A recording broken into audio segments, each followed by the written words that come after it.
The experiences pulling up to a wind-driven fire, the wind's blowing 80, 90, 100 miles an hour and everything is burning. People are going the opposite direction. You're driving towards it, right? You know, you kind of get that little adrenaline. You just know that there's people out there that need help, you know what I mean? Do you feel confident that when you get out of here, you'll be able to secure a job as a firefighter? All right, so first and foremost, what's your name? My name is Carlos Ogawa. I'm from Mendocino County, Ukiah, Fort Bragg. How old are you? I'm 37 years old. Okay. How long you been down? I just hit my 2-year marker. Sorry, 2.5 years.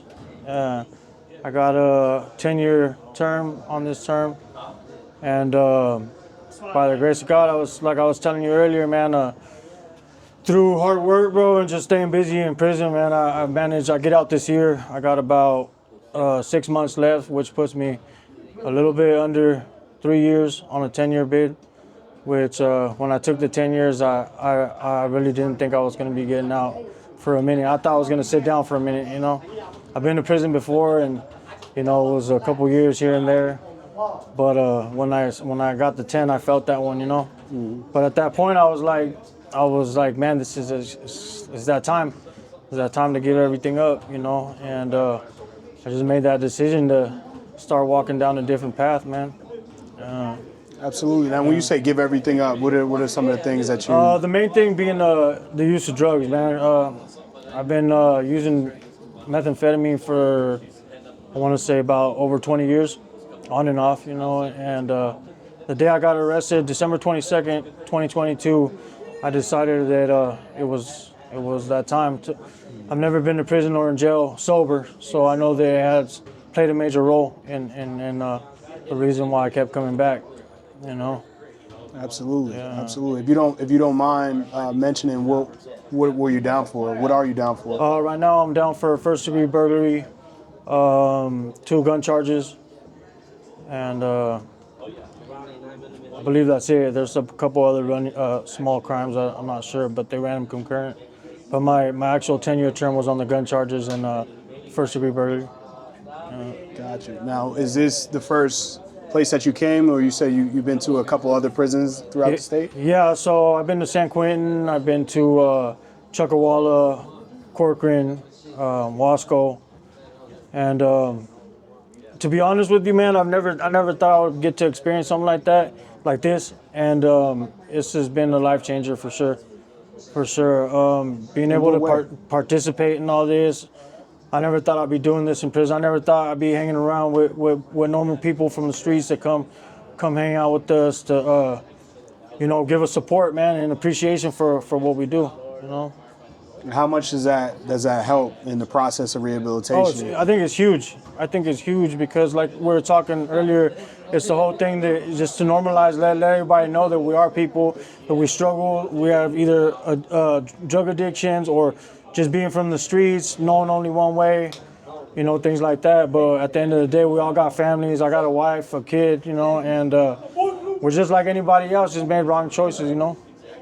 Absolutely. You spoke earlier about you know, you struggling in school as a youth, but now you've been able to... Right, and that was, you know what, that was such a motivation for me to continue doing what I'm doing, because for the life of me, man, I sat there and studied for the GED for 6 months, I believe, and it was hard. I thought when I was gonna go take my test, I was like, man, I don't know if I'm gonna pass it, but yet I get to the classroom and I asked the teacher if I can have a different test because I thought I had learning disabilities. She's like, nah, it's too late for that. You know, you got to take the test today. Come to find out, she told me I scored a college level scores. So it's something new I found out about myself, you know, that I held myself back from trying something different or just putting my effort into something, and yet it turned out pretty good, you know. On top of it, it gave me 180 days off of my sentence, which is why I'm getting out, you know, a little earlier. Beautiful, man. That's something to be proud of, man. I'm proud of you, for real. Thank you. For real. So is there anything else that you found out about yourself on this journey? Yeah, man. The fact that I've been clean for 2 years is being locked up. It gives you a lot of time to think, right? Self-reflection and throughout this time, just especially during here, you know, on an everyday basis, I was just telling I forget his name, but Darren that being here, man, it's like I've been pushed to. You get pushed to the limit physically and mentally to where it's like the type of jobs we have to do, the physical stuff we have to do, the 24-hour shifts that we have to do. I've been pushed past the limit to where like I didn't know how I made it through the next day, but yet you just dig deep, right? And if I'm able to think about it and take that to the streets, right? There's days that aren't easy out there. Life's life out there.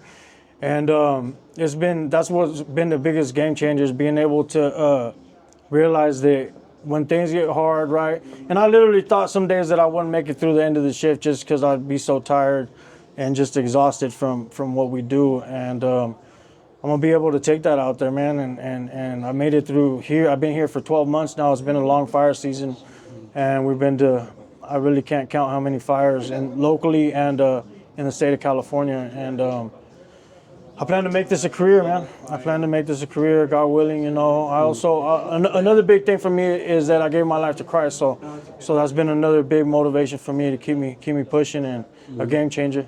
You know what I mean? So, absolutely. What helped you come to that? Was it an individual in here maybe that you met, or? No, to tell you the truth, I've been to prison, jails, juvenile hall, and I've never felt the desperation from the day I got locked up, December 22nd, 2022.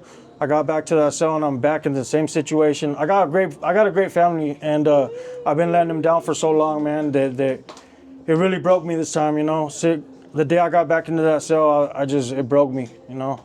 I got too many people that have been trying for me, and yet I keep disappointing them.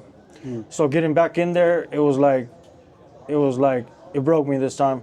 Absolutely. So that was the turnaround, you know, because I've been locked up, and I felt pain like that before. Like, man, I lost my lady, or I'm not gonna be able to be around my loved ones, and everybody who I'll do good for a little bit out there, and everybody that I keep disappointing, you know. So for whatever reason, this time broke me. It really did, and so from there on, just everything changed. And then and sitting in that cell that day, I remember sitting in that cell. And such desperation, such depression, just like I just let it all go. And I knew, and at the time I was looking at 30 years, and they weren't going to give me nothing less. I really thought I was going to get it. So I just, I prayed, man, and I started that relationship with God. And that, I think, is the core of everything that I do now. So I start my day off with that, and going back to the day in that cell, is that I just felt something, man. Something just completely changed inside of me that I've never felt before. And so that was key for what I'm doing today. Man, you know, I'm happy you had that moment, really. You know, I'm not the most religious person. Right. But I do have a relationship, and I do feel like you need to be grounded in something. And yeah, unfortunately, sometimes it takes you hitting those lows and feeling those extremes to you know, build that relationship. So happy you found that, had that moment, for real. So in terms of the fires, man, these recent fires have been outrageous. They have been. It's been a long fire season for us, and exhausting, to tell you the truth. Did you ever think you would experience anything like you experienced? And let me tell you, man, the experiences pulling up to a wind-driven fire. You're pulling up to the fire, and the wind's blowing 80, 90, 100 miles an hour, and everything is burning. People are going the opposite direction.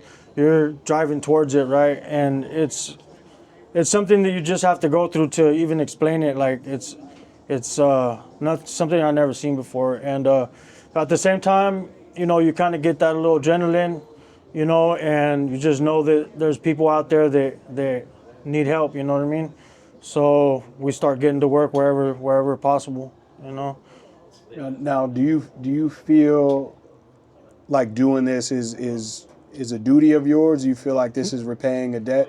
I don't feel like it's a duty, but I feel good about doing it based on how I live my life, right? Contributing nothing to society, really, being selfish, living a selfish life, really. So I don't feel like it's a duty, but I do feel good about doing it. It gives you that feeling like you're actually helping somebody or accomplishing something that benefits other people other than myself. Absolutely, absolutely. Definitely a selfless act, man. Grateful for your service. It's heroic. It's something that I know I don't have the courage to do. So I'm appreciative of it because I've definitely benefited from the work that you've done. So I got to say thank you and express my gratitude. You know, so I guess when it's all said and done, when you're done on this earth, what do you want your legacy to be? I want my kids to know that I did everything I could for them, mainly, most importantly, you know, and that I contributed something. I did my part to do something better than what I was doing at the end of the day, you know. But mainly for my kids to know that I did everything I could for them. I was there for them as much as I could, and that I put my part into society, you know, in a good way. Absolutely, absolutely. Let me see. Do you feel confident that when you get out of here, you'll be able to secure a job as a firefighter? I believe so, based on my work ethic that I built up through here, and we only get paid $1 here for going out and risking our lives, which doesn't really matter at the end of the day. It would be nice to be able to get paid a little more, but at the end of the day, I know there was a lot of talk about getting the inmate pay, but the dollar doesn't really matter. I know that I've been able to build up my work ethic here, and I know that if I go knocking on doors at Cal Fire or get into this Ventura program, that regardless, I know that based on my work ethic, somebody's gonna pick me up. It's guaranteed. All they gotta do is give me a chance. You said $1 is what you get paid. $1 an hour on the fire, yeah. A 24-hour shift, you make $24, and you're doing things that you're putting your life in danger. Sheesh. But you know what? At the end and I know it sucks, and if they do change the law, I'm not gonna be here. Thank God, I'm gonna be paroled back with my family, making a good living out there. But at the end of the day, it would be nice for the people that are coming through here to be able to get paid right. And there's also another thing I was thinking about is that it would be nice to get paid, and I know everybody would like the money, and it would help the families that are out there, because obviously, I believe most of us would send it out to help our kids, to help our people out there. But I think that if they were able to give more time off I would trade all my fire money. I would trade everything that they're offering to me to get more time off based on my work, based on the work that I put in. Absolutely. I'll give it because I can make money out there, and my family will have me out there for me to help them out financially. So I think that if anything, I wish they kept. I would give them all my checks, keep all the extra pay, but I would like to get more time off. Absolutely. To get me back early, based on what we do, you know. So time has a different meaning to you since coming here. Yeah, you know, and I know that that's kind of maybe that far-fetched, but at the end of the day, if they were willing to do that, it'd save California some money, it'd get us out earlier.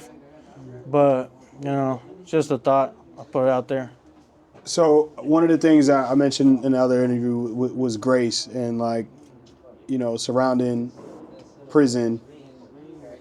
I feel like a lot of people on the outside don't have enough grace for people who have made mistakes and find themselves here, right? Yeah. But one of the things that I also kind of realized is that after being thrown away by society, shunned by society, you have to have a certain level of grace to be able to fight these fires and protect these people who, you know, might not want to be your neighbor. Like, how do you feel about, like, what do you say to those people? Honestly, I don't even think about it. I don't really, at the time, especially during the moment, that's probably the last thing that I'm not really thinking like, oh, these are the same people that voted for this or voted against this, you know, that's not for us, or talk about us a certain way. At the time, you're just thinking like, man, these people, you know, people are in danger, people's houses are on fire. You just want to help them out, you know. That's probably something that doesn't cross my mind at the time, you know what I mean? So if you could say anything to these people that have opinions or, you know, might not have grace for you, what would it be? You could give them any advice. I would just like to say, man, that we all make mistakes, you know. A lot of us have made a lot of mistakes, you know, but I believe that through those mistakes, it builds us to who we are, you know. For some people, it took me 37 years to figure all this out, right? I've been in and out of the system for a long time, but it took me 37 years yet for the people that didn't give up on me and still on my side. all this that they went through, they're gonna see the change. They're gonna see the person that I've become. I'm gonna be there for them, right? So there is change for people in here, absolutely, and I 100% believe that. I feel it in myself, and I see it with some of my friends here, you know. So you can't count us out. Can't give up on us, you know. So that's what I'd like to say. Absolutely, man. Anything else you got for us, or that's it? Yeah, I appreciate you guys. I appreciate it, man. Thank you so much. Yep.